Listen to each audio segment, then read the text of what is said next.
We have with us Rajiv Pandey, spokesperson of the BJP, senior lawyer Swapnil Kothari, advocate Subhash Jha, senior advocate Subhash Jha, senior advocate Sanjay Hegde, and political analyst Sanjay Gupta. Good evening to all of you. Let me first go across to Sanjay Hegde. Sanjay Hegde, for today, the arguments are over and the Supreme Court has reserved its judgment. So we'll have to wait to know what really the Supreme Court, has to say about the jurisdiction issue. But on the other hand, outside the court, another development took place when we accessed these chats that were forwarded by the father to Rhea Chakrabarti and Shruti Modi, and he never received any responses to the concerns that he was expressing. In the chats, he was asking them to tell him about his son. He wanted to know whether his son was doing all right, but got no response. He have called up his son instead? Could he not have turned up and asked his son? Let's take it logically. Very often, I am a father. I ask my son's friends at times, what is the scene about anything? Sometimes the friend answers, sometimes the friend does not answer. If thereafter I keep quiet, can I blame my son's friends? But he did take the logical next step. Not all this black and white. Okay. It's only the birth family that is good and the friends are bad. He spoke to Sushant Singh Rajput. Don't get into that binary. No, he spoke to Sushant Singh Rajput. That's what I'm trying to highlight. He did take the next logical step. He spoke to Sushant Singh Rajput, and in the message sent to Shruti Modi, he says, I've spoken to Sushant and he seems worried about something and that he wanted to visit him in Mumbai. But again, there's no response coming in. Exactly. Why was he seeking permission from his son's friends to visit his son? Did the man not then give up? Why did he not go and visit his son?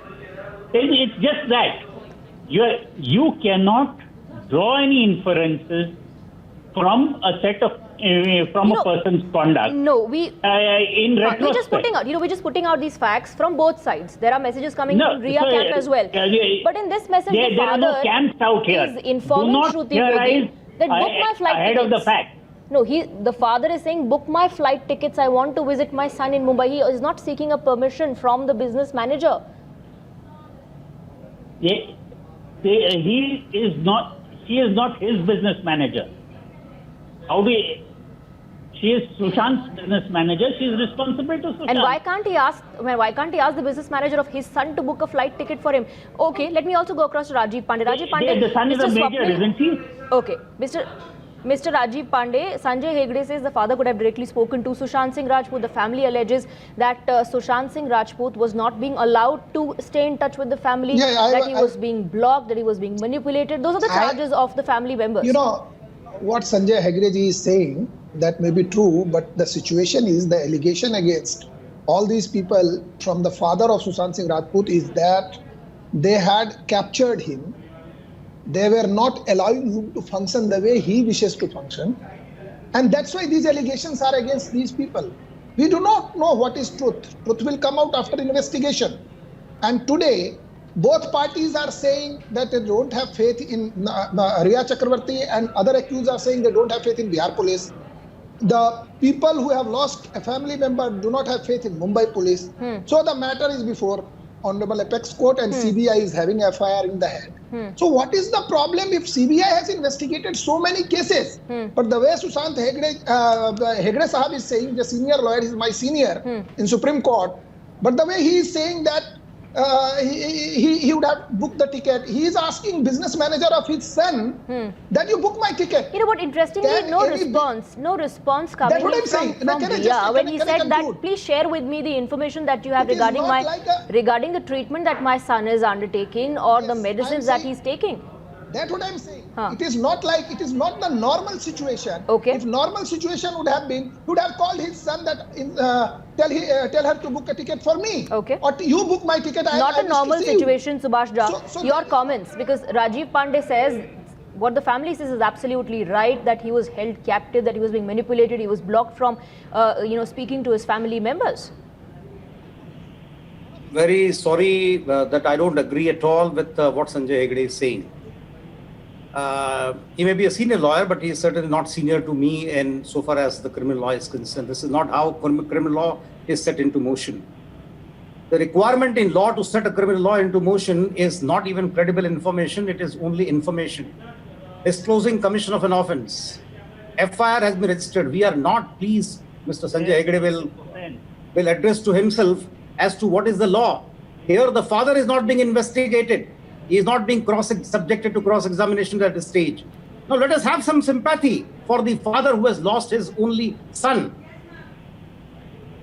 Now, Sushant Singh Rajput is dead is a fact. Therefore, whether father, to whom should he have contacted? He should have made his own arrangement to take a flight. Why did he make a request to the business manager of his son? Okay, Of the case which is being investigated by the CBI.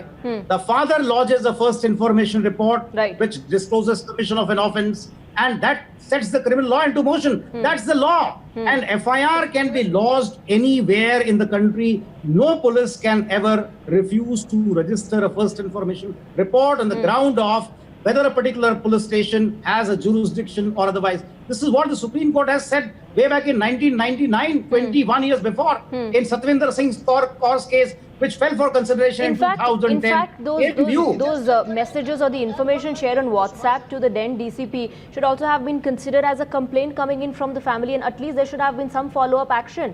Sanjay Gupta ji, CBI की investigation से खुद रिया को और उनके lawyers को ही कोई दिक्कत नहीं है, ऐसा आज सुप्रीम कोर्ट की सुनवाई में स्पष्ट हुआ, क्योंकि उनके टीम ने कहा है कोर्ट में कि जिस तरह से इन्वेस्टिगेशन सीबीआई को सौंपी गई वो एक मुद्दा जरूर है, लेकिन सीबीआई की इन्वेस्टिगेशन से कोई दिक्कत नहीं है। तो फिर महाराष्ट्र गवर्नमेंट को क्या प्रॉब्लम है?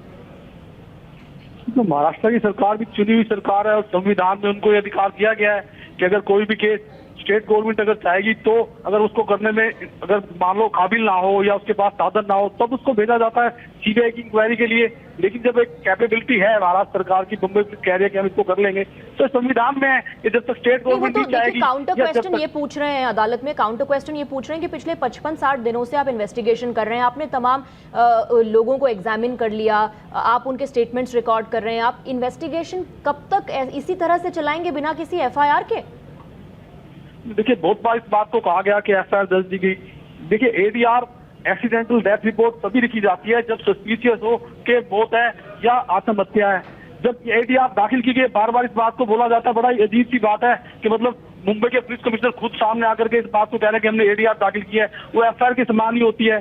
जो जब तक मुंबई पुलिस या कोई भी पुलिस किसी लेकिन इस बात का संज्ञान वो नहीं लेते कि परिवार वालों ने फरवरी में कहा था कि जान को खतरा है, इस बात का संज्ञान वो नहीं लेते कि परिवार को लगता है कि कुछ फाइनेंशियल ट्रांजैक्शंस या इरेगुलरिटीज एक रीजन हो सकता है, इस बात का संज्ञान वो नहीं लेते कि उस वक्त जो आसपास उनके लोग थे या जो उनके जानने वाले थे उनको लगता नहीं है कि ये केस सुसाइड का हो सकता है, उनको किसी और बात का शक है। क्या ऐसे लोगों का, की मेकर का और जो तमाम लोग वहाँ शायद घटनास्थल पर पहुंचे थे उनको इंटेरोगेट करना, उनके बयानों पर गौर करना, ये बातें क्योंकि नहीं हुई इसीलिए परिवार को लगा कि जांच सही दिशा में नहीं जा रही, and they had to go to the Bihar police to get an FIR registered. Though at this point in time, arguments are over for today. Like I said, the Supreme Court has reserved its judgment on the jurisdiction issue. We'll have to wait to know what the court has to say. For the moment, thanking all the guests. Thank you very much for your time.